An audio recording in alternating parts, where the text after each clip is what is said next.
सभी का नमस्कार।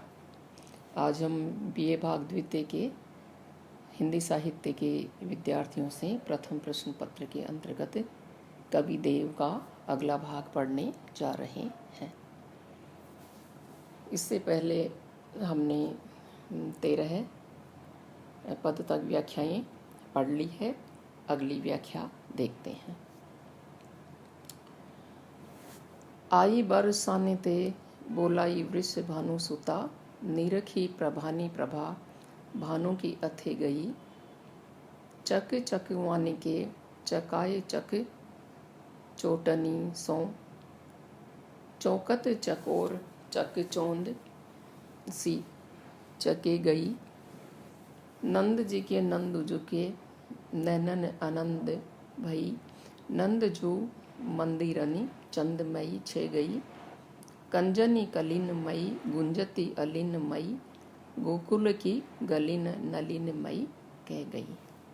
यहाँ पर इस व्याख्या में जो राधा है वह बरसाने गांव से गोकुल गांव में बुलाई जाती है और उसका किस तरह का रूप सौंदर्य, कैसी राधा की छवि है, उसका यहाँ कवि ने वर्णन किया है।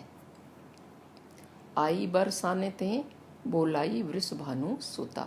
वृषभानु की पुत्री अर्थात राधा को बरसाने गांव से बुलाया जाता है और जब वह आती है तो निरखी देखकर प्रभानी प्रभा भानु की, सूर्य की जो प्रभा है वह भी मानो अथे गई अस्त हो जाती है।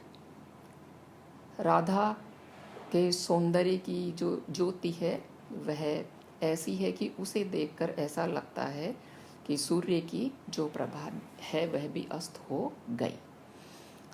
चक चकवानी और चकवा और चकवी पक्षी भी चकाए चक चोटनी बराबर अपनी चोंच से चोट मारने लग जाते हैं और उन चकवा और चकवी पक्षी को देखकर चौकत चकोर पक्षी भी चकचौंध सी चके गई, आश्चर्यचकित हो जाता है। उसकी नज़र भी है वह चकाचौंध होकर रह जाती है, चौंक जाता है, आश्चर्यचकित हो जाता है। नंद जी नंद बाबा के नंदजू, नंद अर्थात श्री कृष्ण के नैननी नेत्रों में भी आनंदमयी आनंद का संचार हो जाता है, अर्थात राधा को देखकर श्री कृष्ण भी अत्यंत ही आनंदित हो जाते हैं। इस प्रकार से नंदजू नंद जी के मंदिरनी घर में चंदमयी छह गई, चंद्रमा की प्रभा फैल जाती है, चंद्रमा की सी चांदनी खिल जाती है राधा के आने से और चंद्रमा की चांदनी फैल जाती है।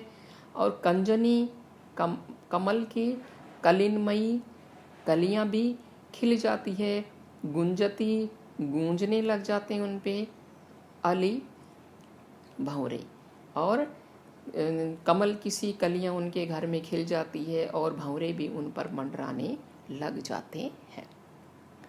गोकुल की गलिन, इस प्रकार से गोकुल की सारी गलियां है वे राधा के आने से नलिनमयी कह गई, कमलमय हो जाती है।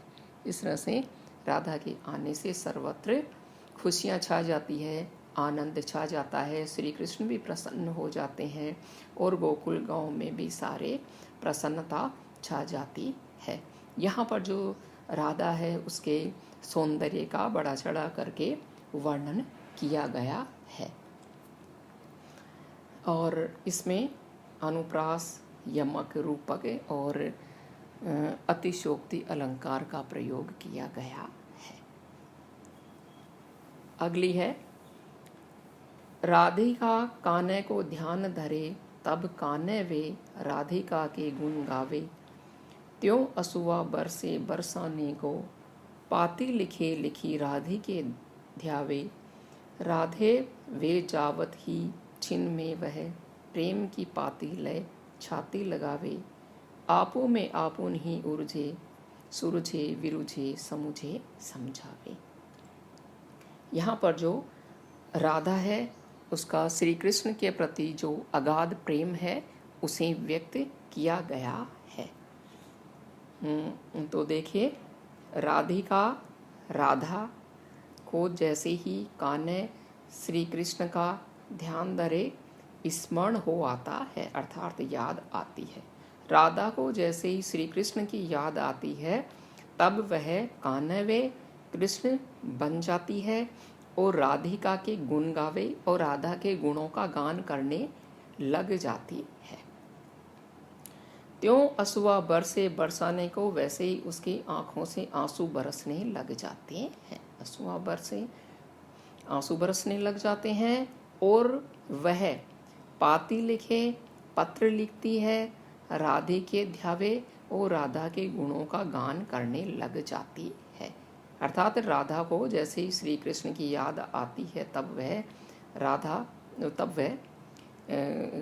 श्री कृष्ण बन जाती है और राधा के गुणों का गान करने लग जाती है, अर्थात स्वयं के गुणों का गान करने लग जाती है। आंखों से आंसू बरसने लग जाते हैं। वह प्रेम पत्र लिखती है और राधा को ही अर्थात खुद को स्मरण करने लग जाती है श्री कृष्ण बनकर के। और फिर वह राधे वे जावती छिन में पल भर में ही वह राधा बन जाती है। उसे स्मरण हो जाता है कि वह तो राधा है, वह कृष्ण नहीं है। और उस जो प्रेम पत्र खुद ही लिखती है उसे अपने हृदय से लगा लेती है। राधा कृष्ण बन करके जैसे ही राधा को पत्र लिखती है, स्वयं कोई पत्र लिख डालती है, उस पत्र को वह अपने हृदय से लगा लेती है। इस प्रकार से वह कभी कृष्ण बनती है, कभी वह राधा वापस बन जाती है। आपू में आपुन ही ऊर्जा, अपने आप में ही वह उलझती रहती है। सुरुझे विरुझे समुझे समझावे, और फिर वह अपने आप ही सुलझ जाती है, अर्थात कभी वह कृष्ण बनती है, कभी वह राधा बनती है। इस तरह से वह अपने आप को ही समझाती रहती है और समझती रहती है।